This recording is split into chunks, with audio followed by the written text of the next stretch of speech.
I'm Roman Catholic, baptized, First Communion, confirmed. I'm 100% Roman Catholic, even uncircumcised. When I was growing up, I used to go to church with my parents, once in a while. My parents weren't very religious, and I'd go, and of course I'd be bored. I'd be incredibly bored. I wonder why we're going to this godforsaken church, and like standing up, sitting down, and saying the prayers, and this and that. Oh, God. It was a drag as far as I was concerned. And that's pretty much what I thought during most of my life, what a drag, church, how boring. And the thing is though, I would ask myself once in a while, and casually, why was it that people paid so much attention to religion? In the past, we have all of these cathedrals and whatnot, these incredible buildings. The Cathedral of Notre Dame, for instance, countless churches around the world. It took an enormous amount of effort to build these churches. How is it that they were able to do it? Why would they do it? Right? The simpleton's answer is, of course, that the Catholic Church made them do it, or the Protestant Church later on. Well, that's a stupid answer, actually. Because, if the Catholic Church made them do it, why didn't they just say, no, thank you? Why did people go to these churches? Because they would. They would fill up all the pews. Growing up, the pews in my own church, or the various churches I went to, were pretty much 2/3, 3/4 empty, sometimes more. Sometimes you'd go to a Sunday Mass and there was no one. I'm not talking about like the Sunday Mass for like Easter Sunday or something like that, or Christmas or something. Then it's full. But I'm talking about just an ordinary Sunday. It would be practically empty. And there'd be some priest, giving the Eucharist to a handful of people. Now, why is it that they built such a huge church if so few people are going nowadays? Back in the past, it wasn't just a few people. Back in the past, the churches were full. They were full of people.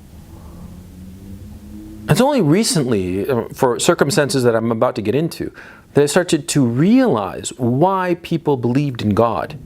Because I certainly don't. Okay, I wish I did. It would be nice to have that comfort of belief in God, but I do not have it. I do not believe in God, and I do believe that this life that we're living, it's random for reasons beyond our comprehension, but that do not depend on some great big man up in the sky with a big white beard. No, it's just random, And we exist, and consciousness is a wonderful thing, but no God.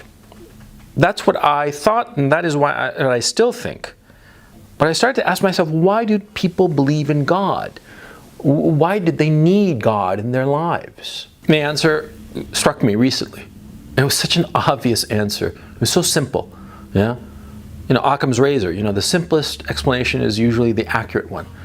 And it's only because of something that happened to me recently that I understood why people believed in God. I understood why people believed so fervently in God, why they would be willing to go to war over their belief in God, why they would spend all of this effort and time and money to build these magnificent churches to this God, where religious belief came from, where the need of God came from. And it's so obvious. Recently, my son, Ramon, who's 4, had a kidney operation. It was quite a serious operation. And quite frankly, we don't know yet the results of that operation. We'll know in a few weeks, as he recovers, whether he'll be cured for good or might require more surgery and whatnot, more treatment. And of course, it has me desperately worried. I've been extremely worried for the past, 8-10 months, ever since this problem was diagnosed. This problem was diagnosed by sheer happenstance. And in point of fact, it was explained to us that had we not discovered this, it was very likely that first one kidney and then the second kidney would have shut down without any symptoms. And by the time the second kidney shut down, he could have possibly died in short order, like a couple of days, okay? He would have been this healthy, happy, perfectly fine 4-year-old, and 5-year-old by the time, this disease would have manifested itself. And then all of a sudden, in the space of less than 24 hours, he'd die. Just like that. And I thought to myself how incredibly fortunate I was that we were able to discover this problem that he has and that we are treating it. I mean, you know, the notion that my little 4-year-old would one day be running around playing with his scooter and with his little transformers and wanting to be a fire truck transformer, because that's his goal in life, to become a fire truck transformer, because he's 4. You know, the notion of this perfectly happy little boy being perfectly healthy one day, and then in the space of less than a day, he'd die because of kidney failure. That was a shocking thing to me. And it made me imagine what would have happened had he died under those circumstances. It would have been the most shattering thing in my life. Without question, it would have been just the most horrifying thing in my life. And even briefly imagining it is enough to almost bring me to tears, to tell you the truth. I'm not kidding. I mean, the notion of my little guy, like, dying, I would cheerfully rip out both of my arms to make sure that he's okay. Yeah. If it came to an issue of, you know, sacrificing my own life so that my boy would live, no need for a decision. The decision is made. Of course I would do that. And everything that I possess and every scrap of money necessary, of course. You know, he's the most valuable thing in my life. Yeah? Him and his sister, of course.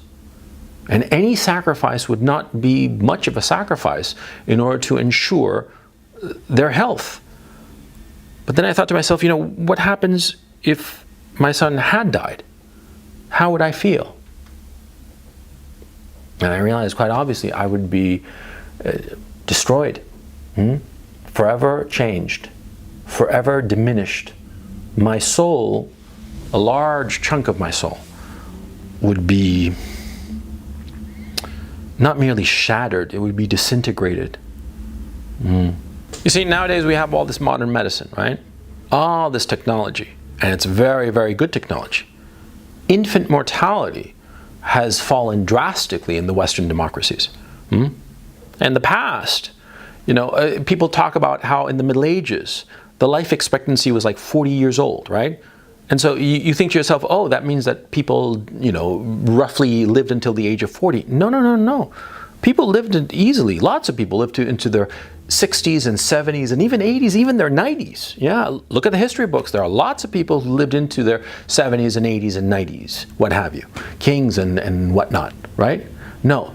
The reason the average age was 40 years old was because so many children died.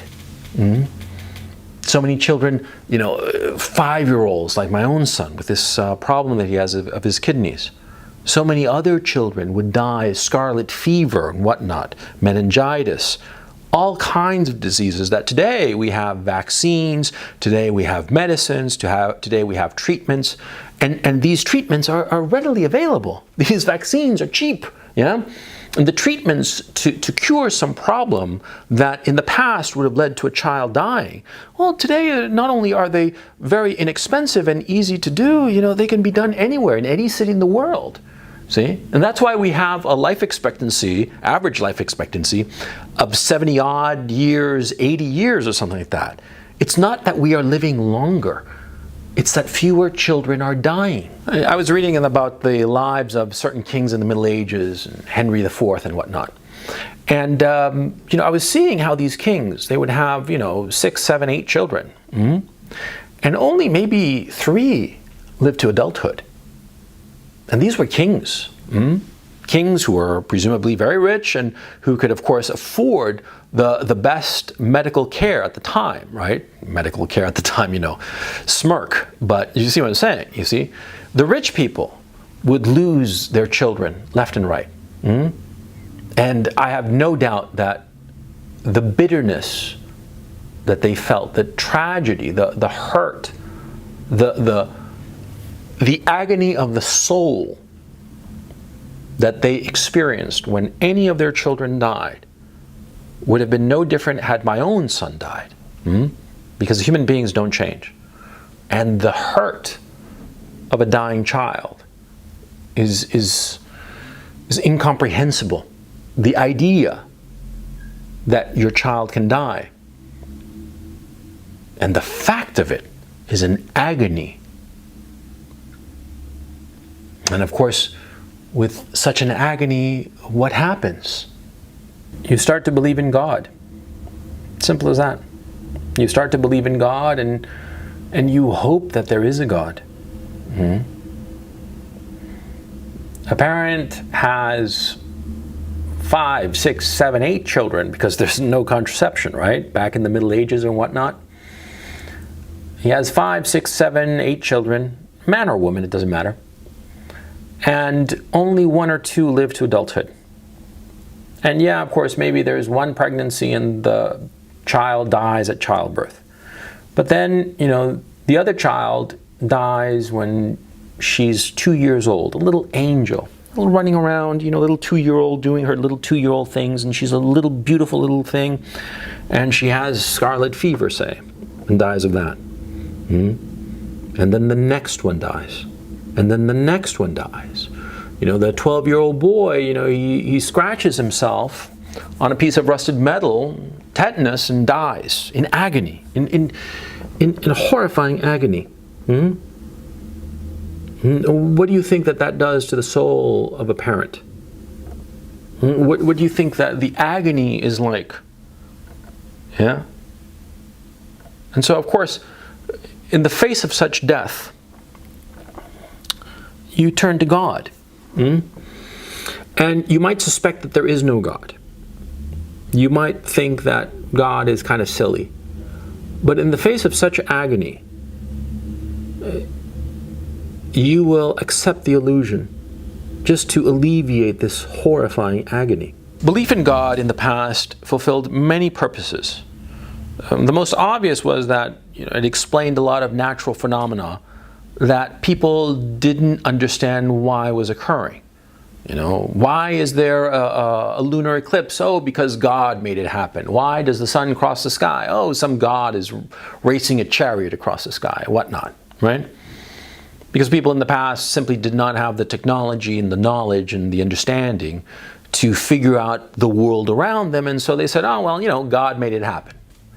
And we who are more modern, we who have science, and we who, more importantly, have this wealth of accumulated knowledge that we can draw upon.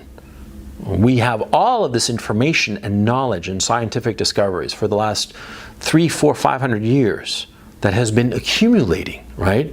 And we have access to it. And so we understand something. We understand everything, yeah?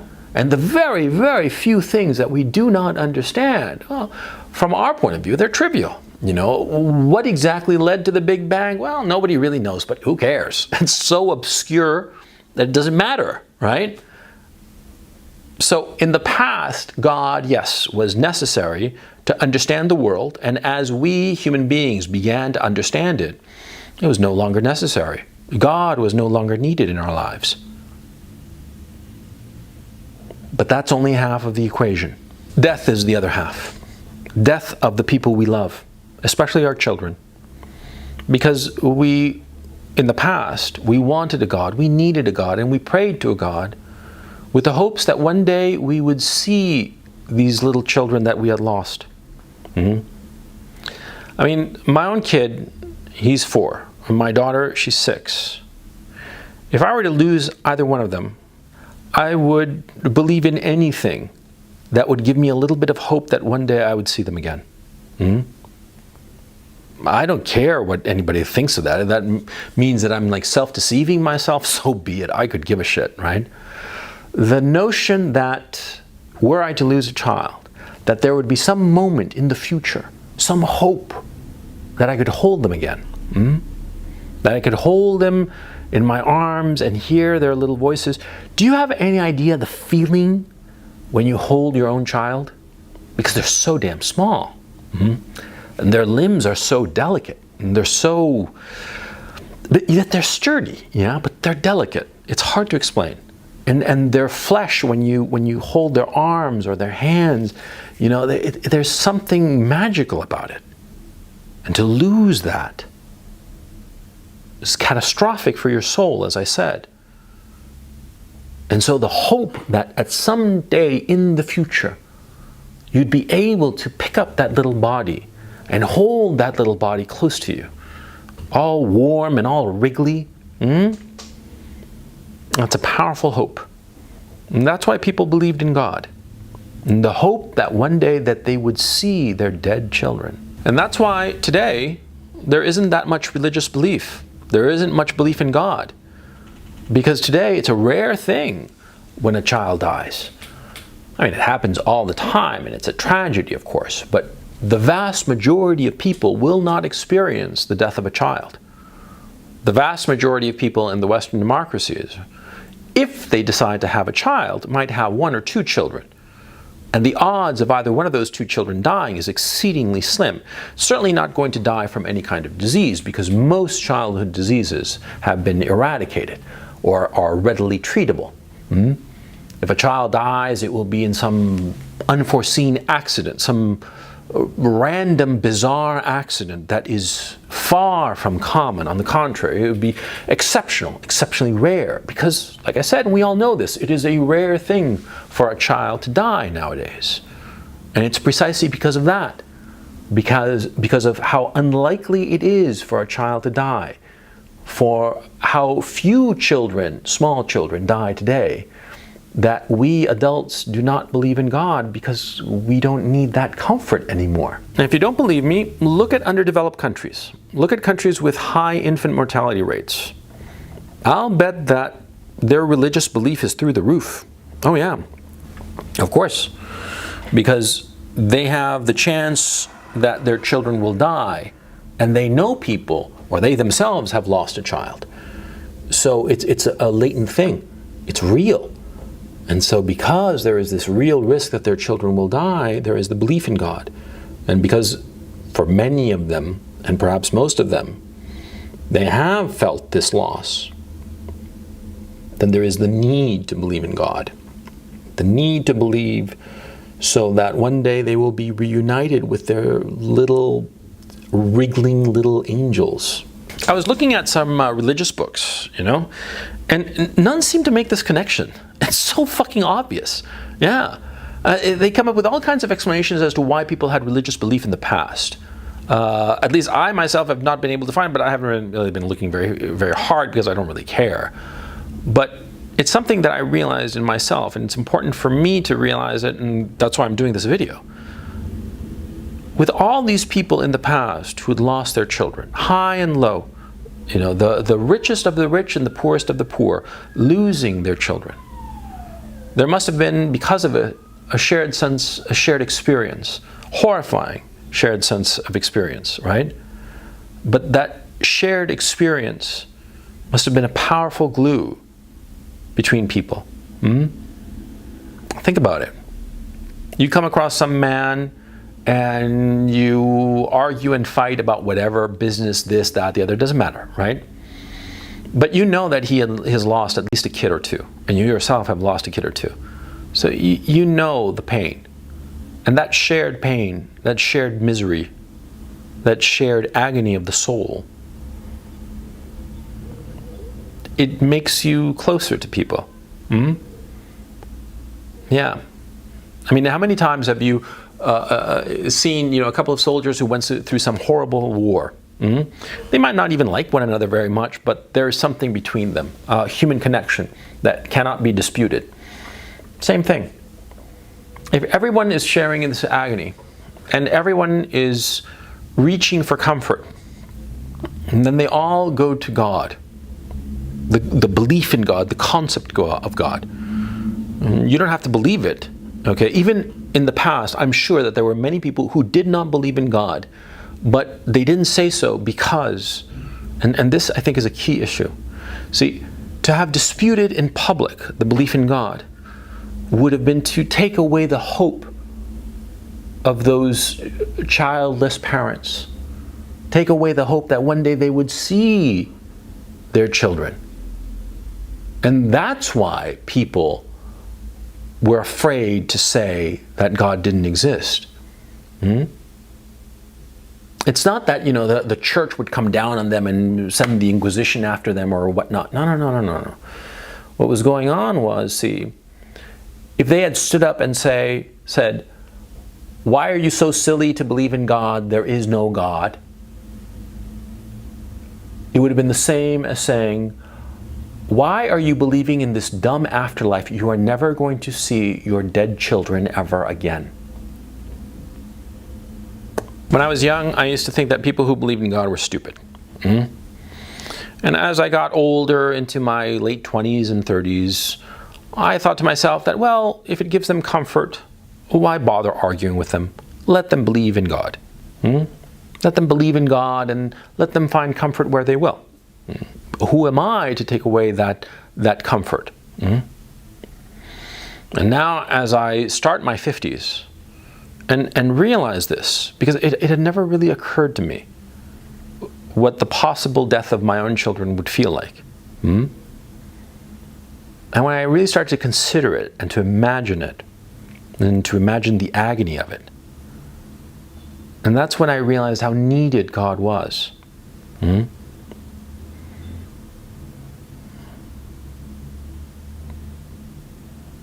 When you look at a church in the future, one of these beautiful, magnificent churches, like so many in Europe, and you see it, and you'll see that it's empty. But you'll see it, and you'll see it as a testament to people. And you have to think to yourself that all those workers who slaved on that church, likely for free, because so many churches in Europe were built for free by the workers there. So much of that labor was a labor out of pain. Because I will bet you that every man who laid a brick on every one of those churches had lost a child. And they were laying down that brick or that stone with the hope that one day they would see that little child again and hold that little child again. That's what I've realized.